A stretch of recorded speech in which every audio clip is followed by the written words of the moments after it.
This is another episode of Built From Nothing podcast. I'm your host, Sean. Unfortunately, Nell couldn't be here today, but I'm here with the athletic, skilled, versatile bucket, Devin Sweetney.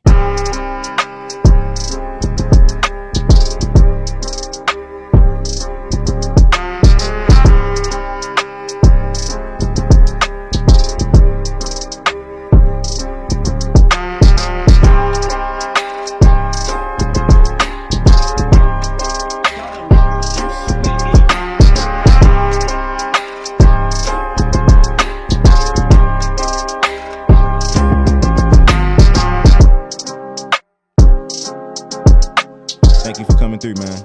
Pleasure's all mine. It's a joy to be here with you today and talk about some things. Yeah, I'm glad to have you here, man, and we just here to tell your story. Okay, sounds good, and I'm ready to tell it. So we gonna get started with high school, man. How you get to Riverdale Baptist? And I heard you play with Michael Beasley and Nolan Smith. Yeah. So just take me through those years there, and tell me about your experiences with them. Okay, well, growing up, grew up in Washington D.C., Southeast. Played with PG Jaguars, and obviously, the alumni that came out of there was Michael Beasley's, the Kevin Durant's, the Chris McCrae's. It was good for us to, in the inner city community of PG County, DC outskirts. That was something that was always competitive. Middle school, ended up playing DC Blue Devils. Played Team Maryland a little bit. Because I lived in Southeast, I went to DC public schools. So I went to a lot of people don't know this about me. Yeah. I went to Bell Multicultural my freshman year, and then I ended up at a charter school, Friendship Edison, my sophomore year. So I had already known Coach Lou through like the AAU, circuit, and he kind of always, liked me. My sophomore year, I ended up like right behind Trey Kelly in scoring. I know it's crazy, like when you think about it. And that next year, he was like, talk to my mom, got me out of charter league, and went to Riverdale Baptist, and the opportunity that gave me just to get a better education, to get out of the city mentality and think on a broader scale of what I actually wanted to do with my life. I think that was important to me and my family. So outside of just the basketball aspect, it gave me a chance to really be something. For sure. So how was the recruiting coming out of there? Because you ended up at St. Francis. I know. And so many, I get this question asked a lot, like, how did you, playing with DC Assault, playing with Mike and Nolan. Well, it's crazy because St. Francis was really my first offer that I ever got. And they were there my senior year. So my junior year, I was kind of transitioning. I had left Blue Devils, went to Assault, and then my recruitment kind of went up. But like a lot of the bigger schools wasn't really like sold. Gotcha. You know what I'm saying? So I had a good summer with Curtis Malone and them, and going into my senior year, that's when Mike and Nolan had already transferred in. Right. So with me just thinking, I'm like, I'm going to just sign with, who's been adamant about me. I didn't even think about, let me just play this senior year out. Yeah. Like, you know what I mean? Because at that time, just coming from Southeast, like, guys don't get Division I scholarships. So my mom was like, look, they want you. This is what we're going to do. You want to go there. He's a good coach. He has a relationship with your high school coach. He's going to give you opportunity. It's not too far from home. And I just signed. Got you. I signed early. Any other schools after? So by the end, and then it was so crazy because I was a young senior, so I went to college at 17. Okay. So yeah. So a lot by the end of that senior year, everybody in the country was recruiting me, but Duke and Carolina. Crazy. I mean, all the heavy hitters came late. And I went through a period where I was just like, listen, should I rescind on my commitment? Because I was really supposed to be a class of 06, but I was 05. So, and my mom was just like, nah. Stick with who you stick with who, you go where you want it. And, the basketball guys, it kind of worked out for me, and I had a good career at St. Francis. 100%. You redshirted your first year? Yes. Redshirted your first year. Was it because you was young? No. So I went to Riverdale. They received, so I had qualified and everything, but they didn't release my official transcripts until like everything was like your packaging and your tuition, everything was paid. We got that into him like a little bit late, and I had just missed the window. Sheesh. So with the NCAA clearinghouse at that time, they said, well, we're going to make you partially. We know you've done it. We know you've done the work. We know you qualified. We're going to make you partially eligible so you can practice. You can't play in the games, and you can't travel with the team, and you get your year back. Oh, okay. So ultimately, I ended up becoming class of 06. Right. Anyway. But just think how my AAU organization felt like. You could have went to prep anyway. Yeah. You know what I'm saying? So, but it worked out. It worked out for me. You scored 1,529 points. Yeah. So it was man, that's tough. Yeah, it was tough. Take me through those 4 years though. It was tough. It was tough at St. Francis. It was a great school. Catholic school, Franciscan values. I got a great education. But in the basketball aspect, it seems like when they recruited me, when I signed, St. Francis was one of the like trending mid-major schools. They won 20 games. They had beat like 3 or 4 teams in the tournament that year. They had Darshawn Lucky, a Baltimore, a native and Baltimore legend. He had another year. So the plan was me and Darshawn was supposed to play together. He was supposed to take me under his wing, enter the draft or go overseas or, whatever was in the cards for him. But he ended up leaving early. Then we got the news that I was sitting out. So now you got your main scorer is 20, who's been 20 a game his whole career, and now your freshman who's supposed to take on some of that, they lost it. Right. So that year I sat out, they ended up winning like 4 games. Dang. And then we had just been trying to get in recovery mode, my sophomore, my junior year. And it was tough for us. Like, it was tough. We had a good group of guys. We had a coaching change. And I actually thought about leaving. But at that time, I sat out my first year. They wasn't going to give me that year back. I would have lost a year. So I had to stick it out. Yeah. It's time to become a professional. Yep. So take me through that journey.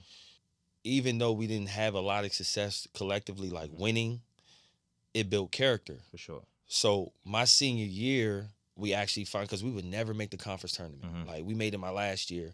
And then I started, agents, little overseas agents was, Facebook was Facebooking me at the time. Jeez. About overseas. But towards the end of the year, I didn't even know that my per 48, I was in like the top 10 in the country. That's tough. In terms of efficiency. Yeah. Had no idea.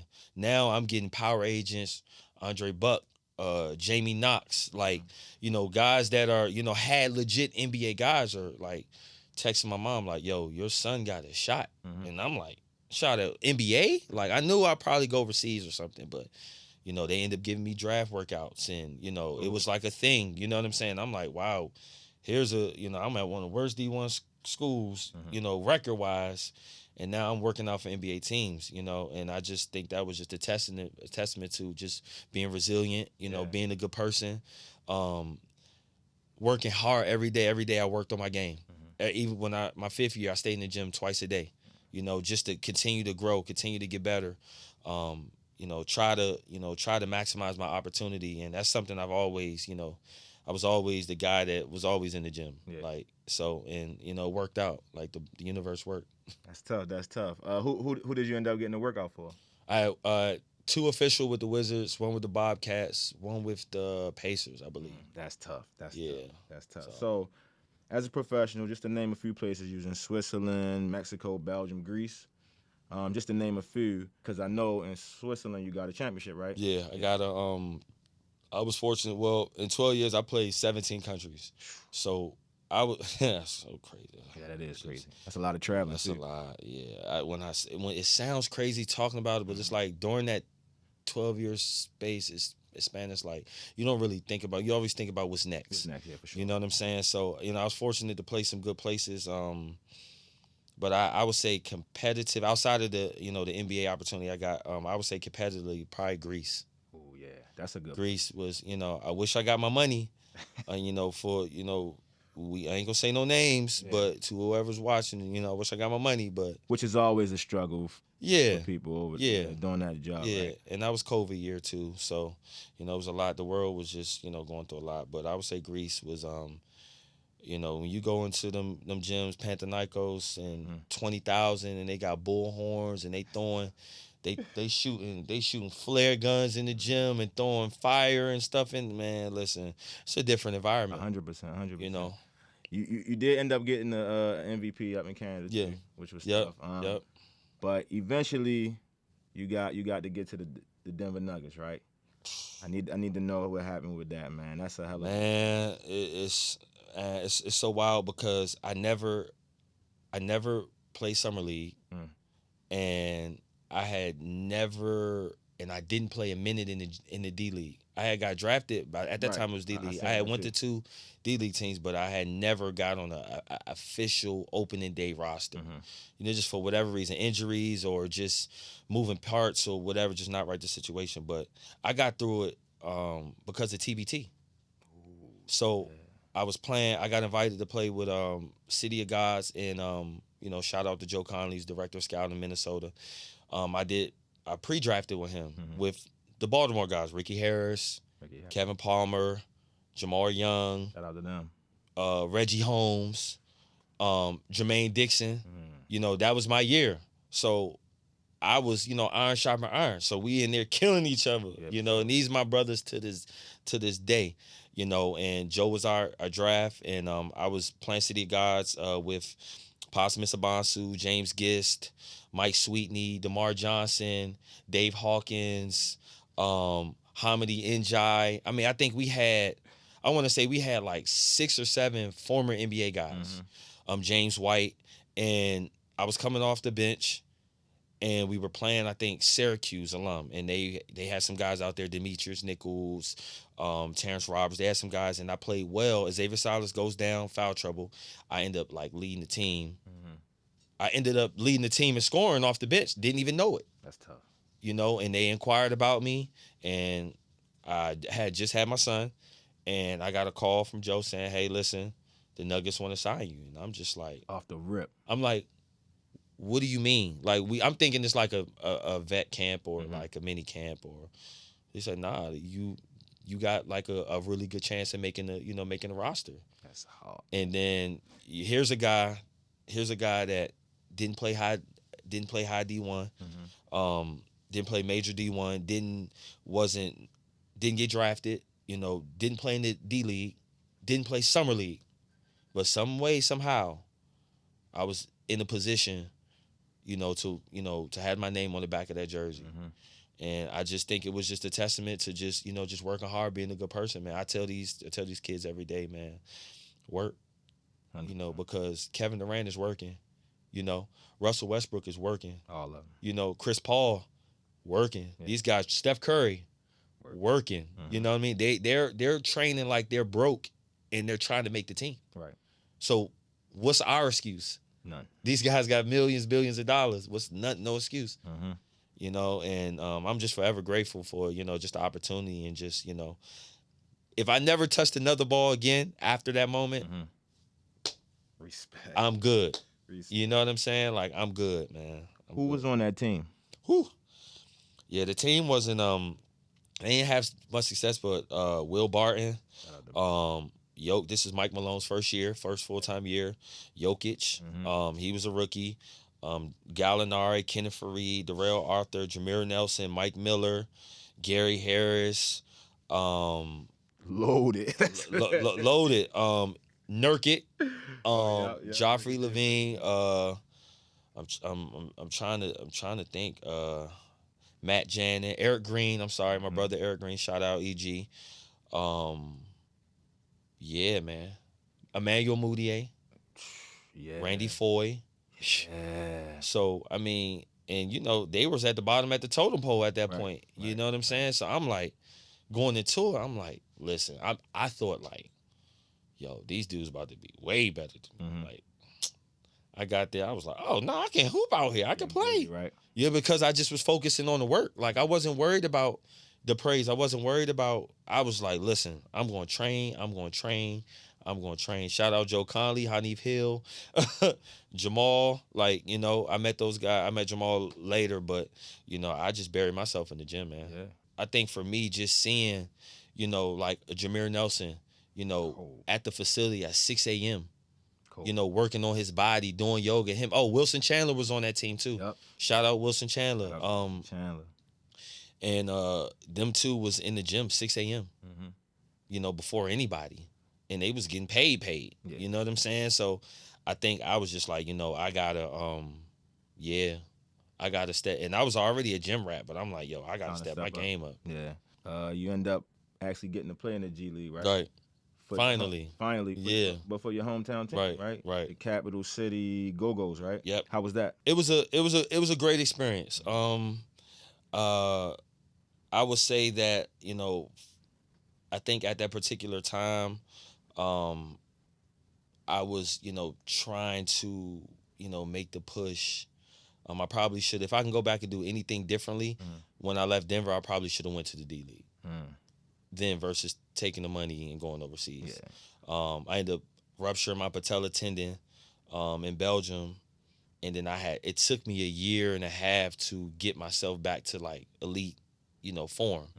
And so when Pops Mr. got the job, and I heard about the opportunity, I had to jump on it. You know, just being a DC guy from Washington, from Southeast, in arenas right in the Southeast, I was just like, you know, I didn't want to go overseas. I wanted to, you know, stay home. I had a great experience because I was like the vet on that team at 30. You know what I mean? I was 30, 31. And all my teammates, you know, Chris Chioza, Jordan McCray, these, you know, Tywan Kinley from Oregon, like, you know, those guys were, you know, younger than me. You know, Isaiah Armwood, you know, another Baltimore native. You know, they were younger than me, so it felt good to, you know, to finally, you know, play the back seat and you know, help those guys and, you know, kind of mentor and you know, be there for them. And, you know, we made history, especially with attendance our first year, and it was good to be a part of that. You know, to have my family there, my son could see me, and it wasn't a better feeling than that. Probably not the best situation for me career wise, because at the time, you know, I was 30. Right. You know, it's not too many, you know, 30-year-olds in the G League. You know, I could have easily, you know, made some great money. I turned out a lot of money to play, you know, overseas, to, you know, be home. But I have no regrets doing it. So I need to know how you ended up at the Big Three and everything like that. Because, bro, you won too, right? Yeah. Yeah, take me through that whole journey. Former NBA guys, playing 3-on-3 basketball. You know, the fans come out, you know, support. Ice Cube's doing an amazing job with the league. Some good people behind it. That was the purpose of it. But you got to think, the average fan don't know who I am. I had a short stint, like, you know, versus a guy like Rashard Lewis, right. You know what I'm saying? Or a Gilbert Arenas, or a Nick Young, you know what I'm saying? Or Quincy Miller, guys like, my name doesn't, you know, not in that magnitude, but I got the opportunity because I had been going to the combines in Vegas, playing well, never getting drafted, never getting picked. So it's so crazy because they ended up doing and shout out to Thomas Scott, because I know he got tired of me texting him on, you know, when I was going to get on. They ended up having a DC combine, right?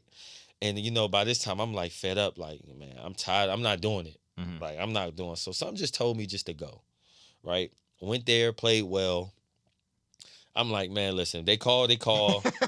Look, I done killed it again. Like, if they call, they call. If they don't, right? During that time, I was also in the NBA assistant coaches program. So I'm literally, it's midnight. I'm packing my bag. I got a 6 a.m. flight to go to Vegas because I'm not ready to be a coach, but I'm going to just get my name out there, and, you know, in terms of, you know, I'm 33 at this time. It's coming soon. You know what I'm saying? Like, I was transitioning. Jared Jack calls me at 1 a.m. in the morning. Like, yo. And I thought he had butt dialed me, like, you know, but I'm like, yo, what's like, J Jack, what's good, bro? Like, he said, hey, what you on? And I'm like, well, I'm about to go to Vegas tomorrow. He's like, no, you not. And I'm like, what do you mean? He's like, nah, you trying to do Big Three, right? He's like, I'm the captain. Yeah, you coming to Chicago tomorrow. That's hard. So I'm like, wait, huh? He said, yeah, it's so crazy. He was like, you gonna get a phone call, hung up the phone call. So I'm like, bruh, I got a whole flight that I paid for. I got room for 8-9 days that I paid for. So I canceled everything, got my money back, and I'm just waiting the next day like, yo, Finally got the call. Went out there. He told me straight up going into it, like, listen, we need somebody that we know is a killer. We kind of got our rotation. We may need you to play a lot. We may not play you, but we just need somebody that is experienced, that's ready. I said, cool. I'm the number one. I'm a hitman. I'm a higher hitman. And we ended up winning the game. Went to Vegas, winning another game, winning 2 more. Went to Bahamas, won the championship. So when we were in Bahamas, they tell me, like, Cuban them, they like, yo, we got to do your story. And I'm like, well, what you mean? They said, well, you made history. I said, huh? Well, yeah, you're the first guy that's done both combines to win the championship. I'm just like, yo, this is crazy. That's hard. And I'm like, yo, this has been the story of my life. You know what I mean? Right. I wasn't highly touted. I just worked hard. You know what I mean? I was just always in the building. Always tried to show people love and just be solid and just work. Yeah. And it's always paid off. Some way, somehow, it's always paid off, and it always comes least expected. And that was just an amazing experience. And they're coming here this week. I'm gonna go to the game and go support. Steven Jackson, James White, David Hawkins, Amir Johnson, Earl Clark. Those are guys that's forever gonna be family. How did you get to coaching? Well, in the G League too. Yeah. Well, I was in the NBA assistant coaches program, and after the Big Three, situation. I was just, I was going to go back overseas, and I was just kind of just in a space where, I just wanted to see what else was out there. I knew some deals was going to come late. I ain't want to go to nobody's training camp or anything like that. So, I was just happy my son started playing football. I wanted to be a little bit more present for that. And Windy City, the Chicago Bulls called me with an opportunity, and I ended up getting hired on my birthday. That's tough. And I'm just like, oh, do I want to throw in the towel right now? Well, I was like, you know what? I can get my, I can probably play Big Three in the summer, get my fix or, whatever. But, I got an opportunity to be player development with Windy City Bulls, and did well there. Had a good season, and last summer interviewed with Golden State, and just in a year ago from, just being, player development to, at the end of a G League bench to assistant coach, Santa Cruz Warriors, to now I'm sitting in, some meetings with Steve Kerr, and their front, their staff sometimes to, assisting to player development workouts, doing steps rehab, guarding him, playing in the building with all the big guys on top of, having the scouts with, Santa Cruz. And who is a player, right? That was good, that was great, and you gave them the business. A lot of them. Give me one name, though, bro. I'm trying to think, because to be honest with you, bro, like, during my playing career, like, people ain't really. No. Nah, I don't really think they really wanted that smoke. If that, and I say that respectfully, I say that humbly, like, it wasn't really nobody was like, oh, nah, sweet playing, I'm about to try to, nah. I never really got that energy. You know what I'm saying? So I don't really feel like people left me alone. Got you. They knew what time, I think they knew what time it was. So, and I look at that like that's respect. That's enough for me. 100%. I take that as an answer. I ain't really had too many battles where I'm like going back and forth with him, because I think in the back of their mind, they're like, nah, he can flat out. You know what I'm saying? So it's like we could joke a little bit, but he could play hard, but nah, he can erupt in here, and I don't, I just did my little thing. And Got you. And last question, who would you like to see on Built From Nothing to tell a story? I would like y'all to get Quinn Cook on here. Gotta get him. I would love y'all to get Quinn Cook. Just did his camp. He just finished his 7th camp last year, and and for him to tell his journey, 2-time NBA champ. Cool. That was McDonald's All-American, always the best point guard in this class, to taking the harder route, went to do, won the national championship, had to take all his teammates drafted, and for him to, claw his way in the NBA and even still to this day trying to, you know what I mean, still having to fight and, you know what I mean, prove herself. I think it would be a good opportunity for people to, you know, see, you know, how it is on the other side too. Facts. You know what I mean? Because on the outside looking in, some people, you know, just got it made. Mm-hmm. You got to work, man. You got to put their time in this stuff. Like, you know, I think he'd be a good person for you guys. Yeah, man. Your journey cool, bro. And I appreciate you again for coming on Built From Nothing. I appreciate you guys having me, and this was fun today. It was fun today to, you know, go back down memory lane and to talk about some of the, you know, not even the good stuff, but even some of the hardships too. Like, you know what I'm saying? So I appreciate you guys. It's all love, and I wish you guys nothing but the best moving forward, man. Thank you, brother. Thank you. And that's another episode of Built From Nothing. We get up with y'all later.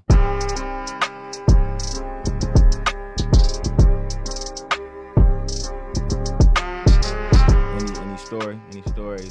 I watched Danilo Gallinari. I watched him make 88 out of 100 threes with his shoes undone.